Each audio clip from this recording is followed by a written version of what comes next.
constantemente que todo pasa en los territorios, todo empieza y termina en los territorios, y es en los territorios donde debe emerger unos liderazgos y unas capacidades de diálogo, de trabajo conjunto, de construcción de redes, de construcción de alianzas, de gobernanzas, de fortalecer un tejido social, comunitario, pero también empresarial, gremial, institucional, con el cual se pueda avanzar hacia las transformaciones que necesitan los territorios. Y esto no es un tema menor. Lo que estamos diciendo aquí y lo traemos a colación constantemente se sustenta en los aprendizajes, en las experiencias, en el reconocimiento de que una única entidad, una única comunidad, una única organización, empresa o gremio u universidad o centro de formación va a lograr las transformaciones que se necesitan en los territorios. Es cada vez más difícil comprender o tal vez considerar que las soluciones llegan de afuera. Es decir, que para el caso de un municipio la solución viene de la gobernación, o la solución viene de un ministerio, o la solución viene de una empresa multinacional, o de una agencia de cooperación internacional. Eso yo creo que ya hemos descubierto y validado de que no es posible. Por eso tiene todo el sentido que dediquemos no solo al análisis y a la conciencia sobre el asunto del desarrollo, sobre la construcción de realidades y oportunidades en los territorios y de los liderazgos, pasando por las alianzas, las gobernanzas y todos estos otros aspectos, a esta noción de competencias. ¿Por qué?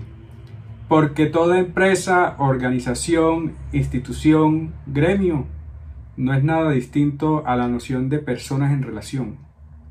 Y de las capacidades y las competencias de las personas dependen las capacidades y las competencias de las entidades, las empresas, las organizaciones, entre otros.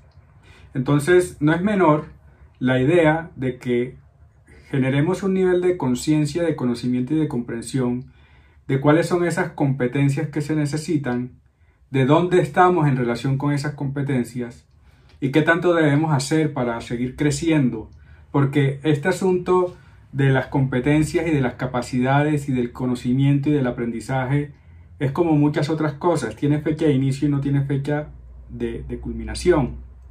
Nunca dejamos de aprender, nunca dejamos de necesitar la apropiación de nuevos conocimientos, de nuevos saberes, de nuevas herramientas, de nuevos elementos.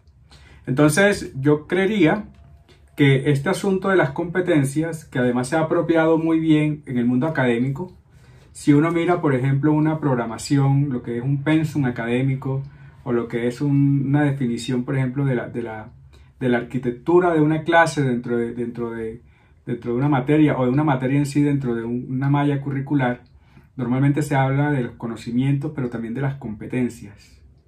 Porque las competencias tienen algo que me parece genial, y es que es casi que un conjunto de conocimientos, de habilidades, de destrezas, de experticias, ¿sí? Pero además de eso, un nivel de claridad en términos no solo del saber qué hacerlo, sino de hacerlo bien y hacerlo cuando es pertinente, hacerlo cuando es oportuno. Entonces, cuando decimos que una mujer, que un hombre es competente, es porque sabe hacerlo, porque lo hace bien y lo hace cuando hay que hacerlo, ¿sí? Y si aspira a la excelencia en ese quehacer, pues definitivamente está jugando un rol importantísimo, independientemente de donde esté, independientemente del rol. Es decir, no importa la posición en la que se encuentre dentro de la estructura organizacional. Si es una persona que tiene una decisión y actúa en consecuencia para crecer en las capacidades y las competencias que necesita, pues definitivamente se abre camino en una carrera, cualquiera que sea. Ahora, hoy vamos a hablar, si comprendí bien, de competencias personales y competencias de logro. Entonces yo voy a aventurarme aquí a preguntar, Juan Carlos, ¿quiénes están aquí en esta red, que es una red muy reconocida que se llama LinkedIn o LinkedIn? ¿Quiénes están allí que escriban en el chat yo estoy, etcétera? Quienes no estén, mi invitación es que lo hagan. Es una red interesantísima, porque es una red que tiene un acento y un carácter profesional. Normalmente son personas que están allí tratando de crear redes de relaciones a nivel profesional o con otras organizaciones. Se mantiene uno como muy actualizado de lo que están haciendo las personas, las organizaciones, las empresas, las entidades públicas, entre otros. Cuando yo propongo este escenario de la red, es porque de alguna manera uno empieza a entender que hay convocatorias abiertas para diversas posiciones y las personas que reclutan normalmente están colocando acento en competencias. Y las competencias personales son fundamentales. Porque también es cierto que en el mundo organizativo, corporativo, empresarial, institucional, ya se dieron cuenta que no es suficiente con el estudio universitario, independientemente de si es pregrado, posgrado, etcétera, doctorado, etcétera. Y más allá de la acumulación de un conocimiento y la apropiación de un conocimiento, hay unos rasgos en la personalidad, hay unos rasgos en la forma de ser de la persona, hay unos asuntos de lo personal y de su visión de futuro y de sus claridades en términos, por ejemplo, de su proyecto de vida, que definitivamente marcan la diferencia. Es decir, no es suficiente con el saber técnico.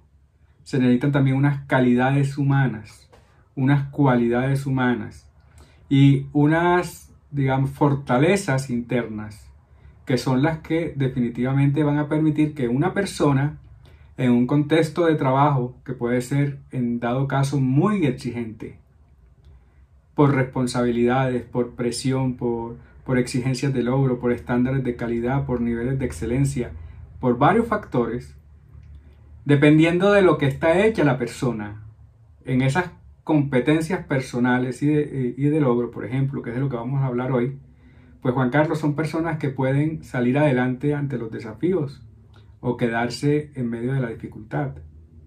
Entonces, por ejemplo, si hablamos de competencias personales, lo que significa el autoconocimiento. Fíjate que ese es un tema que lo hemos conversado mucho porque hace parte de algunas de las propuestas bibliográficas que he publicado, ¿verdad? Pero también están, por ejemplo, el autocontrol, la gestión del tiempo, la adaptabilidad, la resiliencia. No es menor el ámbito, por ejemplo, de saberse con claridad de quién es la persona, qué quiere, qué hace, ¿sí? Del carácter de la persona. Cuando digo carácter no es si es brava o no es brava. Cuando hablamos del carácter es de esa condición humana que le permite salir adelante en medio de las dificultades, ¿verdad? Eso por ahora, Juan Carlos. ¿A ti qué te parece? ¿Cómo la ves? Oh, genial, genial, Juan Carlos, porque lo que también merece plantear en este momento es que estamos mencionando solo algunas y algunos autores. De modo que una invitación especial para quienes están acá es, por supuesto, empiecen una indagación. Y hay realmente muchos recursos y bibliografía y material que puede ser útil para que hagamos una revisión personal profunda.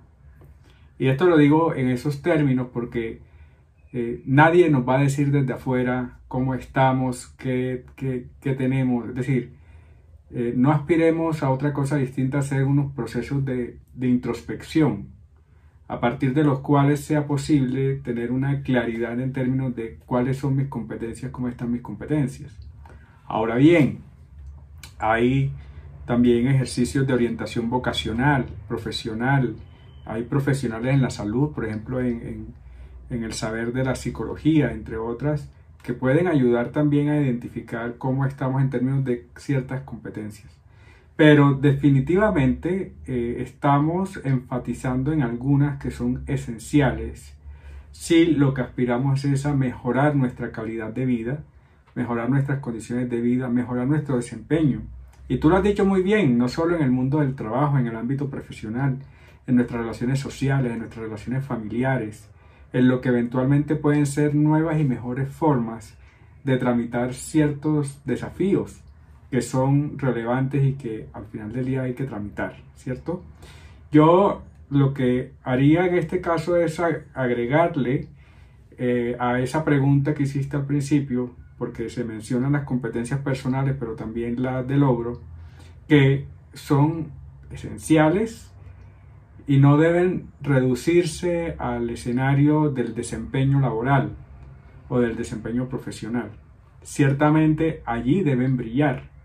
Por ejemplo, si estamos hablando de competencias relacionadas con la orientación a resultados, no hay en este momento una convocatoria donde no se espere que la persona escogida tenga una visión clara de resultados, de orientación al logro, de orientación a los resultados, ¿verdad? De una habilidad y de una capacidad, por ejemplo, de establecer metas. Recuerda que si algo he hecho durante este tiempo es acompañar personas en la elaboración de su proyecto de vida personal, profesional y familiar, y uno de los temas centrales es que definan sus metas, que definan con certeza qué es lo que quieren tener, qué es lo que quieren lograr. Pero además no solo de qué quieren, sino qué deciden tener y qué deciden lograr con tiempos definidos, con actividades claras en un qué hacer para lograr ese objetivo. Entonces, el establecimiento de metas es importantísima. Aspirar a crecer, aspirar a desarrollarse, aspirar a mejorar, a evolucionar, como digo yo, y no es nada distinto a esa aspiración también de excelencia. Que no sea una cosa de que lo hago porque voy a recibir una valoración positiva externa, sino que se convierte en una necesidad interior. Y hay muchas cosas en las que debemos mejorar. Somos seres humanos, somos inacabados. No es una cuestión de la perfección, es una cuestión de la excelencia. Entonces, la excelencia es una búsqueda constante de mejorarse a sí mismo, sin necesidad de compararse con los demás, ¿sí? Y eso, solo eso, hace que tú brilles donde quiera que vayas, ¿verdad? La persistencia y la perseverancia, Juan Carlos, son competencias fundamentales, sobre todo porque vivimos en un mundo cada vez más disperso. Te lo digo yo, que personalmente a veces entra uno en una red social y cuando viene a ver ya han pasado minutos, ¿verdad? Y me dice, bueno, pero ¿a qué horas nos dispersamos? ¿Sí? ¿A qué horas, por ejemplo, mientras intentas hacer algo, redactar un documento, hacer una planificación, organizar una estrategia, te ves desviando la mirada porque te llegó un mensaje, porque te llegó un correo, porque te llegó, ¿sí? Entonces, la persistencia y la perseverancia creo yo que son muy buenas señales de personas que no solo tienen una orientación al resultado, sino que hacen que las cosas sean posibles, porque no se dejan desviar del objetivo, ¿verdad? Y esto es un asunto clave, al cual yo le agregaría otro para darte la palabra, y es lo que tiene que ver con la planificación y la organización. Estas son competencias de logro. Toda persona que tenga una visión clara, que planifique, que se organice, que le haga seguimiento, que le haga, como decimos nosotros, monitoreo, seguimiento, que haga una autoevaluación y que decida mejorar continuamente las cosas que hace y cómo las hace. Y fíjense que uno no debería necesitar, por ejemplo, que haya un departamento de calidad en una entidad. Pues está bien como para hacer acopio y hacer como la centralización como de procesos y de aprendizajes. Pero la búsqueda permanente del mejoramiento de los procesos debe ser una apuesta personal y debe ser una apuesta de equipos de trabajo, ¿cierto? Entonces, estas competencias son las que ayudan, junto con las que hablamos ahorita a nivel personal, a que los niveles de capacidad y las oportunidades de ejercer liderazgos, y fíjate que aquí estamos hablando de liderazgos para conducir organizaciones, pero también para conducir el desarrollo territorial, sean una realidad.